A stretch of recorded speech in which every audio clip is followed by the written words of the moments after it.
میرے معاشرے میں نا آج کل میں دیکھتا ہوں مایوسیاں بڑی پھیل گئی ہیں، لوگ بڑے بڑے پریشان ہیں، اور کچھ لوگ ایسے ہیں جن کے پاس سارا کچھ ہے پھر بھی پریشان ہیں۔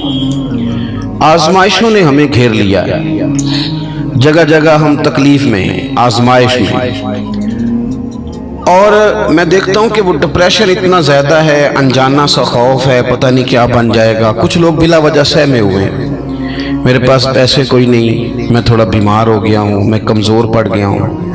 یہ مایوس کوئی اور ہوتا ہے، رسول اللہ کے غلام مایوس نہیں ہوتے، حضور کے غلام مایوس نہیں ہوتے، بلکہ وہ بڑے مطمئن رہتے ہیں، اطمینان قلبی میں رہتے ہیں۔ وہ تو معاشرے کو اطمینان دیتے ہیں، سکون کی دولت آگے بانٹتے ہیں۔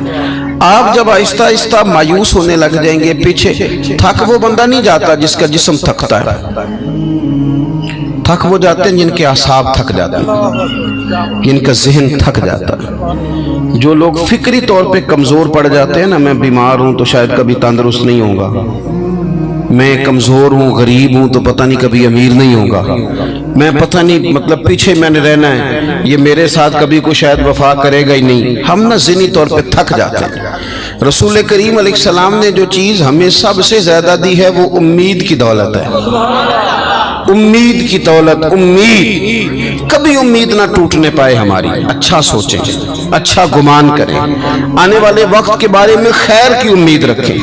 حضور مبشر ہے، خوشخبری دیتے ہیں۔ ہمیں نبی پاک صلی اللہ علیہ وسلم نے اٹھ کر جینے کا طریقہ بتلایا، حضور نے ہمیں خوش رہنے کے سلیقے بتائے۔ حضرت سیدنا معاذ بن جبل رضی اللہ تعالیٰ عنہ فرماتے ہیں، جب پیارے حبیب علیہ السلام نے مجھے یمن کے لیے بھیجا نا گورنر بنا کے، تو کئی نصیحتیں حضور نے فرمائی تھیں۔ ایک نصیحت حضور نے یہ فرمائی تھی کہ معاذ، لوگوں کو نا نفرت نہ دلانا، انہیں خوشخبریاں دینا، انہیں خوشخبری۔ ہم نے ایک دوسرے کو مایوس کرتے ہیں، او جی چھاڑو تو کتے جا، سارا کھیڑ پیسے دی، تیرے کو پیسے کوئی نہیں، تیرا کچھ بھی نہیں بن سکتا۔ ہم ایک دوسرے کو کہہ رہے ہوتے ہیں سارا پنڈ مار جائے، ماڑے دا بچہ چودھری نہیں ہو سکتا۔ بھئی آپ کمزور باتیں خود بھی کرتے ہیں، لوگوں کا دل بھی آپ توڑتے ہیں۔ آپ لوگوں کو امید دلائیں، ان کو آگے بڑھنے کا شوق دیں۔ بہت گناہگار آدمی، بہت، میرا مالک جب چاہے، جس کو چاہے، جس وقت چاہے اور جس وقت وہ چاہے، کسی لتھڑے ہوئے کو اٹھائے، توبہ کی توفیق بھی دے اور اپنا قرب خاص بھی عطا فرمائے۔ حضرت ابو درداء رضی اللہ تعالیٰ عنہ فرماتے ہیں، میں حضور کی بارگاہ عالی مرتبت میں حاضر تھا، تو نبی پاک صلی اللہ علیہ وسلم نے ہمیں آیت پڑھ کے سنائی، وَلِمَنْ خَافَ مَقَامَ رَبِّهِ جَنَّتَانِ، جو اللہ کے سامنے کھڑے ہونے سے ڈرے گا، رب اسے 2 جنتیں عطا کرے گا۔ تو حضرت ابو درداء رضی اللہ تعالیٰ عنہ عرض کرتے ہیں، حضور وہ بندہ چور ہو، زانی ہو، اور اس نے بڑے بڑے گناہ کیے ہو معاذ اللہ، پھر بھی ڈر جائے تو اللہ 2 جنتیں دے گا؟ بہت بڑا مجرم ہے۔ یہ کچھ لوگ میری طرح کے ہوتے ہیں نا نیک، وہ کہتے ہیں جنت میں میں نے جانا ہے، کسی اور کو نہیں جانے دینا، وہ بھی طے کر لیتے ہیں، وہ کہتے ہیں سوال ہی نہیں پیدا ہوتا، یہ تو میرا ذمہ ہے۔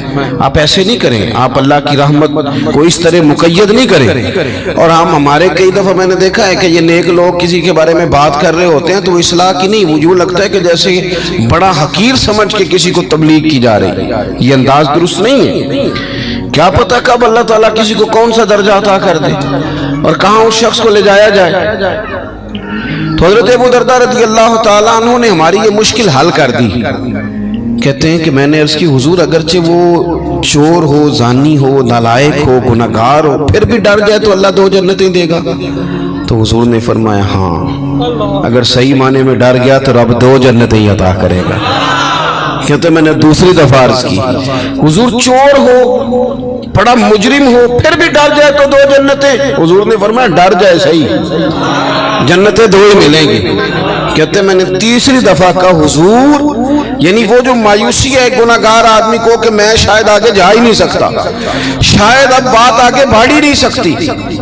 حضرت ابو درداء کہتے ہیں تیسری دفعہ عرض کی، حضور اگر بڑا ظالم ہو، ڈر جائے، پھر بھی 2 جنتیں؟